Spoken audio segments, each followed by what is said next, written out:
Hello dear viewers, আসসালামু আলাইকুম। চলে আসলাম মুভি গল্পের সোল্ডের মনস্টার হান্টার এর দ্বিতীয় বা শেষ পর্বে। যারা প্রথম পর্বটি দেখোনি তারা প্রথম পর্বটি দেখে আসতে পারো, তাহলে বুঝতে সুবিধা হবে। আর হ্যাঁ, আমরা যে মুভিগুলো এক্সপ্লেন করব সেখান থেকে আমাদেরকে অবশ্যই শিক্ষা নিতে হবে। আর সেইখানে তারা কি কি মেসেজ দেয় আর এখান থেকে আমরা কি কি জানতে পারি সেটা আমরা ভিডিও দেখে গল্পের শেষের দিকে আলোচনা করব। তাই ভিডিওটি দেখার আগে লাইক ও সাবস্ক্রাইব করে রাখতে পারো পরবর্তী সুন্দর সুন্দর ভিডিও পাওয়ার জন্য। যদিও বা এটা একটা ফ্যান্টাসি মুভি, এখান থেকে শেখার কিছুই নেই, তবুও আমরা লাস্টের দিকে এটার বিষয়ে কিছু কথা বলবো। তাই ভিডিওটি দেখার আগে লাইক ও সাবস্ক্রাইব করে রাখতে পারো পরবর্তী সুন্দর সুন্দর ভিডিও পাওয়ার জন্য। তাহলে চলো মূল গল্পে ফিরে যাই। প্রথম পর্বের শেষের দিকে আমরা কি দেখেছিলাম, যে হান্টার এবং ক্যাপ্টেনের মধ্যে বন্ধুত্বের সখ্যতা গড়ে উঠেছে। সেখান থেকে আমরা শুরু করছি। ক্যাপ্টেন জানায় মনস্টারটিকে রকেট লঞ্চার বা গুলির সাহায্যে কিছুই করা যাবে না, তাহলে তাকে আমরা কিভাবে হত্যা করব। যদিও এই বিষয়ে ওই হান্টার জানায় যে তারা যদি ওই মনস্টার মাকড়সাগুলির বিষ ব্যবহার করতে পারে তাহলে সেটার মাধ্যমে ডায়াবলসকে তারা হত্যা করতে পারবে এবং তাকে হত্যা করা সহজ হয়ে যাবে। যার ফলে তারা এই প্ল্যান নিয়ে সামনের দিকে এগিয়ে চলে। প্রথমে ওই ধ্বংসপ্রাপ্ত নৌকাগুলি থেকে তারা কিছু হাতিয়ার উদ্ধার করে, আর তারপর সে হান্টারের কাছ থেকে সেই সমস্ত হাতিয়ার কিভাবে পরিচালনা করা হয় সেটা শিখে নেয়। সেই বিষয়ে ক্যাপ্টেন তার থেকে ট্রেনিং নিতে শুরু করে। তারপর প্ল্যান মাফিক ক্যাপ্টেন মাঠের মাঝখানে গিয়ে গান গাইতে শুরু করে, যাতে করে মাকড়সাগুলো তার দিকে আকৃষ্ট হয়। দেখা যায় প্ল্যানটা কাজ করেছে, মাকড়সা তার দিকে দৌড়ে আসে। সেইবার এক পর্যায়ে মাকড়সা তাকে ধরে ফেলে কিন্তু আঘাত করতে পারে না। তখনই হান্টার উপর থেকে তরোয়াল নিয়ে মাকড়সাটিকে এমনভাবে আঘাত করে যার কারণে মাকড়সাটা দুই টুকরো হয়ে যায়। আর তখন সে বিষদাঁতটা ছুরি দিয়ে কেটে ফেলে এবং সেইটা তুলে নেয়। মাকড়সার বিষদাঁত উদ্ধার করার পর সেইখান থেকে তারা পালাতে থাকে, কারণ মাকড়সাগুলো তাদের পিছু করেছে। এরপর তারা গুহায় চলে আসে। দেখা যায় উপর থেকে অনেকগুলো মাকড়সা তাদের বাসা আক্রমণ করছে, কিন্তু কিছু করতে পারছে না। আর তারপর তারা লেগে পড়ে তাদের আসল কাজে, মানে যে কোনো উপায়ে ডায়াবলসকে ফাঁদে ফেলে তারা বিষের মাধ্যমে আঘাত করে সেইটাকে হত্যা করবে। কিন্তু এর জন্য তাদেরকে আবার অনেক প্রশিক্ষণ নিতে হয়, অনেক পরিশ্রম করতে হয়। একটা পর্যায়ে তরোয়ালগুলোতে আগুন ধরে গেলে তার হাত থেকে সেইগুলো পড়ে যায়।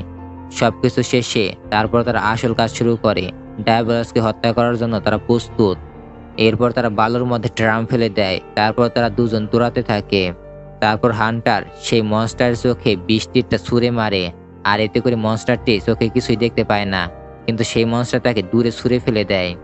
এরপর ক্যাপ্টেন মনস্টারটিকে গুলি করতে শুরু করে যাতে করে সেইটাকে থামানো যায়, কিন্তু সেইটা আরো রেগে গিয়েছে। এক পর্যায়ে গায়ের দিকে এসে সেই গায়েটাকে উল্টিয়ে ফেলে দেয় সেই মনস্টারটা। এরপর আবার সেই হান্টারটি উঠে দাঁড়িয়ে মনস্টারের ঘাড়ে গিয়ে ওঠে এবং সে তার বিশাল তরোয়াল নিয়ে মনস্টারের ঘাড়ের ভেতর ঢুকিয়ে দেয়, কিন্তু পুরোটার ভিতর ঢুকাতে পারে না। তখনই মনস্টারটাকে দূরে ছুঁড়ে ফেলে দেয়।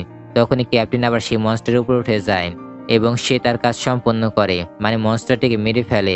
এই আর কি। অনেক চেষ্টার পর এবং অনেক কষ্টের পর তারা এই কাজে সফল হয়। কিন্তু ডায়াবলসকে হত্যা করার পর দেখা যায় হান্টার মারাত্মকভাবে আহত হয়ে পড়ে আছে, যার ফলে ক্যাপ্টেন একটি অস্থায়ী স্ট্রাকচার নির্মাণ করে হান্টারকে তার উপরে শুইয়ে দেয় এবং ওই স্কাই টাওয়ারের দিকে অগ্রসর হতে শুরু করে। আর তখনই ঝড় আসতে শুরু করে। এরপর সে সেখানেই ওই রাস্তাতেই হান্টারের কিছু ট্রিটমেন্ট করতে শুরু করে। ঝড় থেমে গেলে দেখা যায় হান্টারের জ্ঞান ফিরে এসেছে, যার পর তারা দুজন মিলে অ্যাট লাস্ট উপস্থিত হয় ওই মরুভূমির কিনারায় একটা সবুজ মরুদ্যানে, যেখানে অনেকগুলো ডাইনোসর ছিল, তারা পানি খাচ্ছিল। হান্টার জানায় যে এইগুলোর নাম অ্যাপসরাস। এগুলো মূলত তৃণভোজী, এগুলো মানুষের জন্য অতটাও বিপজ্জনক নয়। ক্যাপ্টেন তখন পানি খেতে চাইলে সে তাকে সামনে এগিয়ে যেতে বলে, আর তখন একটা জলচর প্রাণী তার উপর আক্রমণ করে এবং হান্টার সঙ্গে সঙ্গে সেটাকে এক কোপে শেষ করে দেয়, মানে সেইটাকে মেরে ফেলে। এ আর কি।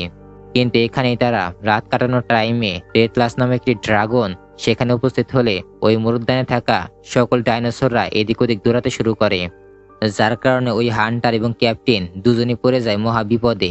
যাদেরকে ওই বিপদ থেকে উদ্ধার করতে আসে সেই অ্যাডমিরাল লিডার এবং তাদের অন্যান্য সঙ্গী সাথীরাও সেখানে চলে আসে এবং হান্টার একসময় আলাদা হয়ে যায়, যার কারণে হান্টার দৌড়াতে শুরু করে। সে কিভাবে বাঁচবে সেটা সে ভেবে পাচ্ছে না, এর জন্য সে দৌড়াতে শুরু করে।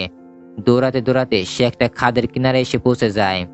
এখন সে কি করবে সে কিছু ভেবে পাচ্ছে না। তখনই দেখা যায় তার একজন সঙ্গী সেখানে হাজির হয়েছে, আর সেখান থেকে সে তাকে উপরে তুলে নেয়, মানে খুব কষ্ট করে তাকে বাঁচিয়ে নেয়। আর তাকে সেখান থেকে উপরে তুলে নেয়, মানে খুব কষ্ট করে তাকে সেখান থেকে বাঁচিয়ে নেয়, এই আর কি। এরপর দেখা যায় ক্যাপ্টেন সেইগুলোকে সামলাচ্ছে, আর লিডার তাকে বাঁচানোর চেষ্টা করছে। তারপর সেইগুলো সেখান থেকে চলে গেলে ক্যাপ্টেন তাকে ধন্যবাদ জানায়, কিন্তু লিডার তাকে এক ঘুষি মেরে সেখানে অজ্ঞান করে ফেলে দেয়। যাই হোক, এরপর ক্যাপ্টেনকে তাদের সেই নৌকায় নিয়ে চলে আসে এবং তাকে বেঁধে রাখা হয়, কারণ অপরিচিত মানুষ বলে কথা। তারপর সেখানে হান্টার চলে আসে, তাকে এই অবস্থায় দেখে সে খুবই কষ্ট পায়। তখন সে সেখান থেকে চলে যায়, তার কিছুই করার নেই। তারপর সে সেখান থেকে উঠে গিয়ে একটা টেবিল নিয়ে সেই তালাটা ভেঙে ফেলে এবং ভেতরে ঢুকে পড়ে। দেখা যায় সেখানে একটা বিড়াল মানব, সেটা দেখে সে পুরোপুরি হতবাক হয়ে যায়। দেখা যায় বিড়ালটা রান্না করছে, মানে সেই বিড়ালটা এখানকার রাঁধুনি। যাই হোক, আমরা বুঝতে পেরেছি, তাই না? তারপর লিডার বুঝতে পারে যে এই মেয়েটা অতটা বিপজ্জনক নয় তাদের জন্য। তারপর লিডার তার বর্ণনা পেশ করতে শুরু করে এবং বলে, প্রাচীনকালে এই জায়গাটা একটা উন্নত সভ্যতা ছিল। ওই সভ্যতায় এই স্কাই টাওয়ার নির্মাণ করেছিল দুইটি জগতের মধ্যে আদান প্রদান করার জন্য। আর ওই স্কাই টাওয়ার রক্ষার জন্য তারা কিছু দানবদেরও সৃষ্টি করেছিল, যারা এখনো পর্যন্ত ওই স্কাই টাওয়ার রক্ষা করে চলেছে। আর ক্যাপ্টেন নান যে সন্দেহটা করেছিল সেটা সঠিক হয়েছে। ওই টাওয়ারের মাধ্যমে সে তার বাড়িতে পৌঁছাতে পারবে, সেটা একদম সত্যি। কিন্তু তাকে যদি তার নিজের জগতে ফিরে যেতে হয়, তাহলে ওই স্থান দিয়ে তাকে যেতে হবে এবং সেইখানে উপস্থিত হতে হবে। মানে যে স্থানে তাকে যেতে হবে সেইখানে রয়েছে স্কাই টাওয়ার, আর সেখানে পোর্টাল খুলে যাবে। কিন্তু সেইখানে পৌঁছাতে গেলে তো তাদেরকে ওই ড্রাগনের মোকাবেলা করতে হবে, যার নাম রাকলাস, যাকে হারানো অনেকটাই অসম্ভব এবং তাকে হারিয়ে সেইখানে পৌঁছাতে হবে। কিন্তু ক্যাপ্টেনকে যেহেতু তার নিজের জগতে ফিরতেই হবে, তাই তাকে এই কাজটা করতেই হবে, এছাড়া আর অন্য কোনো উপায় নেই। আর অ্যাডমিরালের বাহিনী যেহেতু ওই স্কাই টাওয়ার নিয়ে বেশ কিছু তথ্য উদ্ধার করতে চায়, তাই তাদেরকেও সেখানে যেতে হবে, কিছুই করার নেই। যার ফলে তারা পরবর্তীতে একটি টিম নিয়ে সেইখানের উদ্দেশ্যে রওনা হয়। ওই স্কাই টাওয়ারের দিকে তারা প্রথমত ভালো মতো যাত্রা শুরু করে, কিন্তু টাওয়ারের কাছাকাছি উপস্থিত হতেই সেই ড্রাগনটা তাদের সম্মুখে এসে হাজির হয়। তারপর তাদের উপর আক্রমণ করতে শুরু করে, যার ফলে তারাও সকলে মিলে ওই ড্রাগনটার বিরুদ্ধে লড়াই করতে শুরু করে। তখন ওই ড্রাগনটা দুজন মানুষকে পুড়িয়ে সেখানেই মেরে ফেলে। আশ্চর্যের বিষয় হলো, এইখানে আমরা সেই একই ধরনের মাইলস্টোন দেখতে পাই, যেমনটা আমরা আমাদের পরিচিত জগতে আগেই দেখে ফেলেছি। আর এই লড়াইয়ের সময়ে ওই মাইলস্টোন গুলির মাধ্যমে আবারও সেই স্থানে একটি পোর্টাল খুলে যায়, আর সে নিজের জগতে পৌঁছালে তখনই সে অজ্ঞান হয়ে যায়। যেখানে সামরিক বাহিনী এবং অন্য আরও একটি টিম ক্যাপ্টেনকে আহত অবস্থায় দেখতে পায়।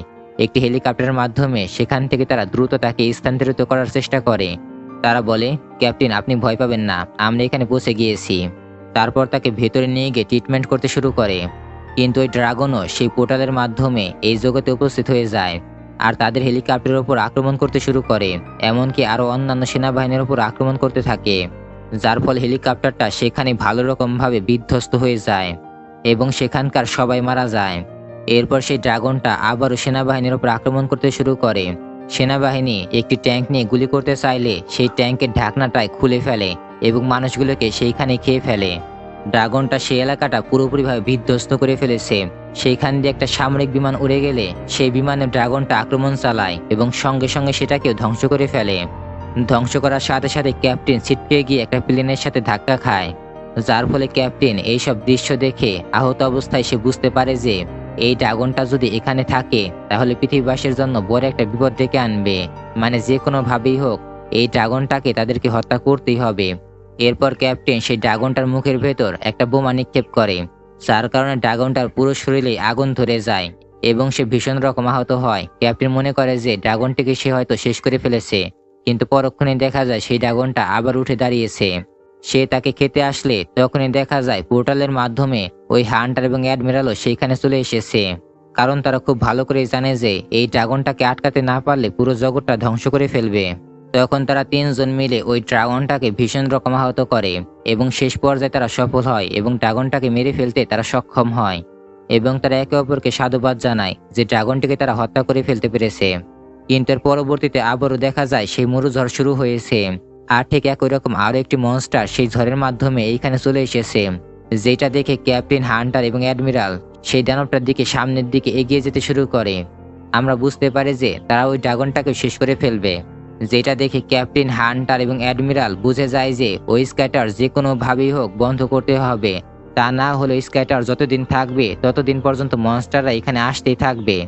এই বলে তারা আবার ওই মনস্টারটির সঙ্গে লড়াই করতে শুরু করে। আর এখানে আমাদের অসাধারণ মুভিটি শেষ হয়ে যায়। তো আজকের মতো এখানে শেষ করব। আল্লাহ হাফেজ, আসসালামু আলাইকুম।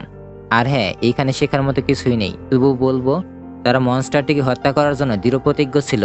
এই জন্য তারা বহুত পরিমাণে প্র্যাকটিস করেছে এবং সামনের দিকে এগিয়ে চলেছে। আমাদের লক্ষ্য ঠিক একই রকম ভাবে ঠিক করতে হবে যাতে আমরা সামনের দিকে এগিয়ে যেতে পারি। তো ভালো থাকবেন, আল্লাহ হাফেজ, আসসালামু আলাইকুম।